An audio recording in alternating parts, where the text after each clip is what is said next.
I was the son of the wealthiest man in Capital City. Now that I was pushing 28 and still single, my mom finally lost her patience. She gave me an ultimatum: go on a blind date or she'd disown me. On my way to the date, I passed by a luxury boutique and spotted a watch that immediately caught my eye. I was just about to pay for it when, out of nowhere, a man barged in from behind and slapped a black card down on the counter. "I'll take this watch. Wrap it up for me," he said. I stayed calm and said politely, "Sir, I saw this watch first." However, he just scoffed and snapped back, full of arrogance. "A broke nobody like you can look but not afford it. Get lost. I'm the assistant to Ms. Jackson, the CEO of Jackson Group. In this city, if I want something, no one will fight me for it." "Ms. Jackson? Isn't that the exact woman I was supposed to be meeting for the blind date?" Without another word, I pulled out my phone and dialed her number. "Selena," I said calmly, "do you know your assistant is out here throwing your name around to bully people?" My mom had been singing Selena Jackson's praises nonstop, and I figured this was the perfect chance to see just how she handled things. If even her assistant could act so arrogantly in public, and she didn't do anything about it, that would only bring trouble down the road. However, her cold, dismissive voice came through the phone. "How I manage my assistant is none of your business. You're meddling too much." Before I could say anything else, she hung up. As the saying goes, birds of a feather flock together. No wonder her assistant was so unabashed. His boss clearly enabled it. Across from me, the guy, Leo Woodolph, was already laughing like he'd won the lottery. "What a joke. Just look at yourself, all broke and pathetic, and you actually think you can cozy up to our CEO, Ms. Jackson?" I usually kept a low profile. I dressed simply, but that didn't mean I would just let someone walk all over me. Judging people by appearances is the dumbest thing you could do, I said calmly. "I'd suggest you watch your mouth, or you're going to regret it." However, I wasn't about to waste any more words on a clown like him. I reached into my bag, pulled out a card, and handed it to the sales associate for her to ring up the watch for me. The associate looked at my card, then at Leo, clearly hesitant. She froze, not knowing what to do. Leo just laughed louder. "You low-life piece of trash. Are you still trying to act like you're somebody? This entire mall belongs to the Jacksons.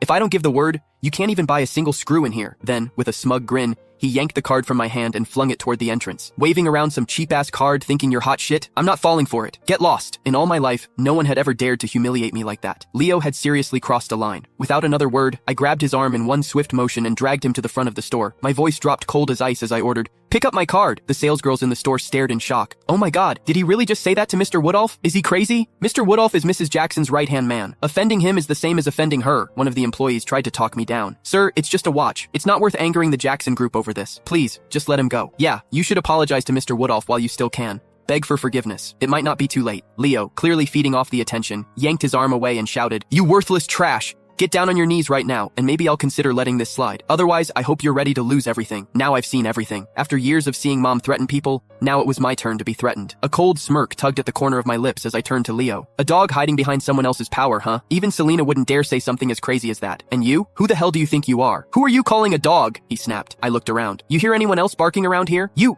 bastard!" Furious, Leo clenched his fist and threw a punch at me. I stepped back effortlessly, dodging him completely. He missed and slammed face first onto the floor. "Wow, Leo, you really committed to the role," I said. "I call you a dog."